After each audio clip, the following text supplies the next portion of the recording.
Inangasan ng isang player ng Sacramento si LBJ, hawak naman sa ulo etong crowd dahil kay Westbrook pero bumawi sa dulo si Brody.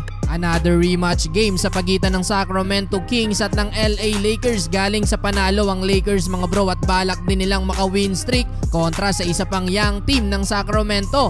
Opening quarter 9 points agad para kay LBJ. Napaka-efficient ng shooting ni The King mga bro with 4 of 5 shooting sa field. Under 5 minutes nabutata na sa play na to si Barnes. Sa LBJ pang naka-score sa kabila. Gandang behind pass mula kay TBJ. Katulong niya off the bench si Kendrick Nunn, Westbrook at Gabriel na may tig-6. Kaya naman sila ang kumontrol ng high scoring game sa first quarter 39-28. Though mainit na dyan si Fox mga bro with 11 points. Pero second quarter yung double figure na lamang ng LA, unti-unti nang binura ng Sacramento, still led by De'Aaron Fox. Umambag na din dyan si Barnes na unang naka-score sa Sacramento. Naunahan niya sa play na to si LBJ pero agad na bumawi sa kabila ng driving layup si LeBron. 2 minute remaining, mukhang lasing ata si Westbrook mga bro, yung titira na sana pero nagdalawang isip sa ere kaya naman pinatama sa katawan ni Herter yung bola. Under last 2 minutes na nung lumamang ang visiting team, 7-0 run ang ginawa nila. Sumagot naman ng 3 points sa kabila itong rookie ng Lakers na si Max Christie pero galing kay Holmes ang huling basket sa first half. 61-60, kontrolado na ng Sacramento ang 1 point lead.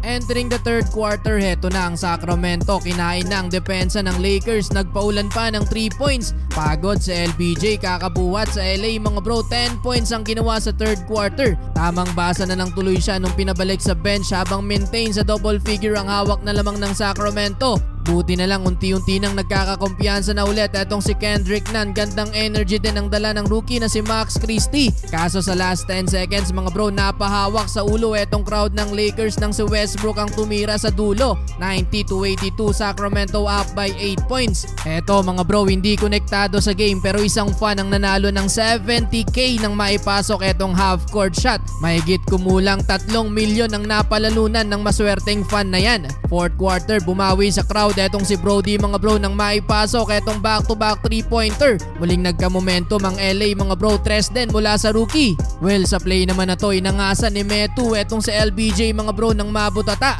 Under 5 minutes, tabla sa 103 ang talaan. Another basket mula kay Westbrook.